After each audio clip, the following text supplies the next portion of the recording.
Hello, my name is Jeffrey and you're welcome to the Inquisitive Universe. So today I am talking about controllers. Now in 2022 I got this and I have used this. Well, it has served me very well for the last 2 years, but it has a simple weakness and these things cost pretty penny. So I decided this year that I was going to retire this, well, not entirely, and replace it with this. So today we are going to be reviewing this Data Frog controller. Let's get started. Alright, so yeah, we're reviewing this one. This is the Data Frog CH-P02 model. Data Frog CH-P02 model. So I actually found this when I was on AliExpress. I was looking for a controller to replace, as I've earlier said, to replace my previous one. And I saw this one and I was like, I was going to pass, really. I was going to, but the design just looked so... I couldn't really resist the design. It's a really good looking controller. And I was like, yes, let me get this one. The price was also very fair at the time, so I decided to pick this one. So let's look at the specs. It's got really decent specs because it's a decent budget controller. It's not high end, it's just decent. Well, it's got Bluetooth 5.1 support. It wasn't really stated, the Bluetooth version. The manufacturers refused to state it, but since it supports my smartphone with very little latency, I suppose it's a Bluetooth 5.1 or 5.2 controller. But on the safe side, let's just say there's Bluetooth version 5 in here.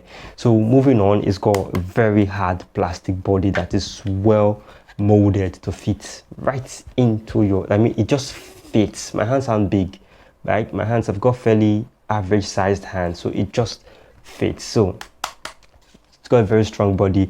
There is a 600 mAh battery in here. 600 mAh is quite small, but then again, this is a controller, so yeah, I think that's fair enough. And then what else is there? It's got all the regular buttons that you'd expect: direction, function buttons, the analog sticks, which I actually like a lot.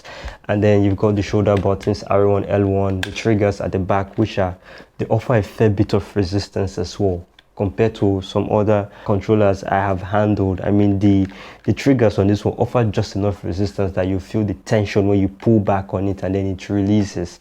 It's a really well done. The buttons they click well. I don't know if you can hear the clicking. They click really well, and you know, even the I haven't experienced any stick drift on it. I've had this for about a month and 2 weeks, and there's been no stick drift on this thing. It's well done. And then finally there's the trackpad here, which also acts like a mouse, or when you're on your smartphone and like the phone is there, you want to play games and you don't really want to touch your phone, you don't want to reach over and touch it, this works. It can help you like navigate your way around the smartphone, which I think is a very neat feature.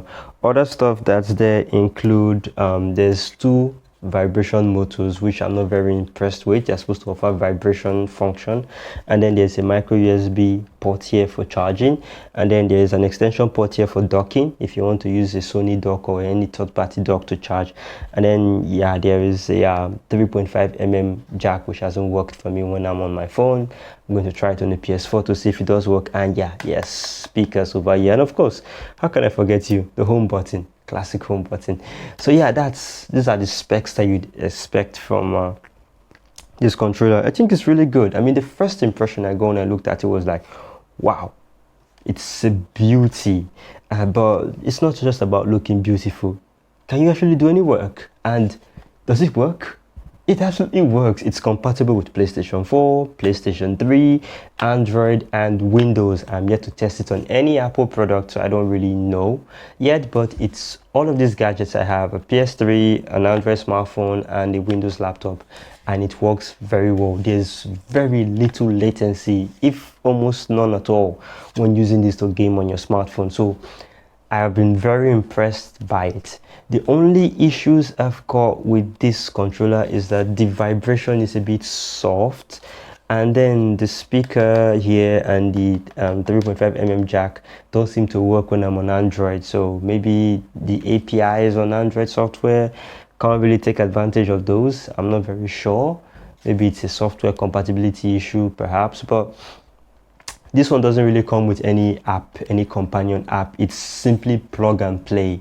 So if you want to connect it to your smartphone, all you have to do is hold the share button here, and then you hold the home button, and then, you know, it's going to flash, it's going to start blinking, and then you go with your smartphone, you search for it, you see it, you connect. It's that easy. So every time, so long as your Bluetooth is on, all you have to do is just bam, hit the home button, and it starts.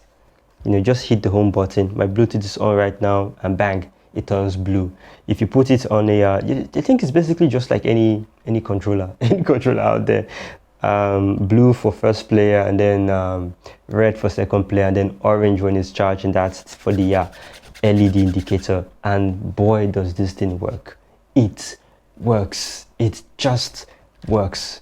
So if you're going to be picking this up, I'm going to be advising you to not use a fast charger on this one. Never. Even your power bank, don't use it on this one unless your power bank has a low powered mode. If you're going to be charging this, please use a console or get a 5-volt 1 ampere charger. The recommended power that you're supposed to use to charge it is 5 volts and 800 milliamperes. But if you can get a 5 volts and a 1A charger, I think that would suffice. That would work just fine, totally fine.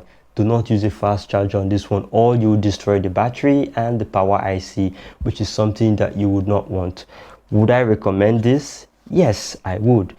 If you live outside of Nigeria, you should be able to pick this up very easily. But if you live in Nigeria, unfortunately, we can't use our debit cards to buy from, you know, AliExpress and the rest. So which means you are going to have to source for dollars from third parties. This would cost you roughly 10 to 12 USD, excluding shipping, which is another kettle of fish in itself. So you may end up needing to source for about 15 USD in total. Depends. The prices are a bit stable now, but I don't know. I'm not very sure. So which means that you could end up spending around 20k like me. So yeah, you should get somebody who you trust to, you know, help facilitate that process. I won't do that. I don't do that. Somebody actually helped me order this. Ola J stores. You can find him on GG and also on WhatsApp. Ola J stores. But besides that, yeah, that's how much it will cost for you to get your hands on this. Do I recommend this? Yes, I do, 100%. If you can't get this, or if this is a bit too pricey for you, then my old controller is also out there. But remember, it doesn't give you the premium feel that this one will give you, and it uses replaceable batteries. But if it's something that you can live with and you're strapped for cash, you want to get a controller, I'd recommend that you go this one. But if you've got a bit more money to spend and you're looking for something more premium, more quality, then absolutely you should go for this one. So yeah, that's it. That's my review of the Data Frog CH-P02. It's a bit of a mouthful. Data Frog CH-P02. I don't know these guys. I only just discovered them when I was searching for a controller on AliExpress. And dare I say, this is a damn good controller. And if you're looking for something, you've got enough funds, I'll recommend this 100%. If you like this, please make sure to like, subscribe, and share. It's small actions like this that helps more channels like mine to grow. And I'll see you in the next one. Bye bye.